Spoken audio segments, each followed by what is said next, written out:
سوال ہے کہ کیا شب برات کیا ہوتی ہے، اور اس رات کی کیا فضیلت ہے، اور کیا اس میں عبادت کی جانی چاہیے۔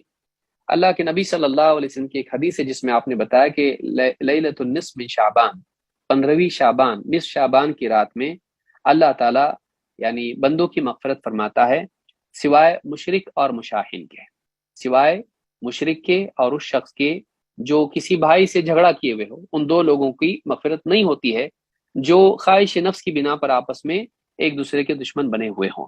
اس حدیث کو امام ابن ماجہ نے روایت کیا اور حدیث حسن درجے کی ہے۔ سیل جامع صغیر میں 1819 پر شیخ الالبانی نے اس کو حسن قرار دیا ہے۔ اس حدیث سے یہ بات تو معلوم ہوتی کہ اس رات میں سارے اہل ایمان کی مغفرت ہوتی ہے، لیکن اس سے یہ معلوم نہیں ہوتا ہے کہ اس رات میں عبادت کرنا چاہیے۔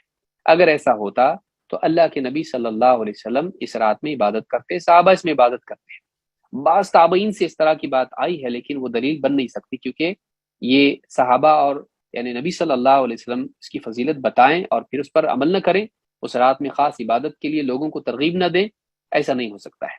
لہٰذا بعض علماء نے اس کی تردید بھی کی ہے اور اس کو سختی سے رد بھی کیا ہے۔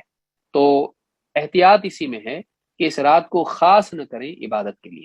ہاں اگر کسی کا معمول ہے وہ روزانہ عبادت رات میں کرتا ہے، اس رات کو بھی کرے، اس کو چھوڑنے کی ضرورت نہیں ہے کہ بھائی اس رات کو ہم عبادت نہیں کریں گے، اس کی بھی ضرورت نہیں ہے۔ جس کا معمول ہے وہ اپنے معمول پر باقی رہے، لیکن جس کا معمول نہ ہو وہ کسی بہانے سے اس رات میں عبادت کرنے کی کوشش کرے، یہ ٹھیک نہیں ہے۔ اس رات کو عبادت کے لیے خاص کرنا ٹھیک نہیں ہے۔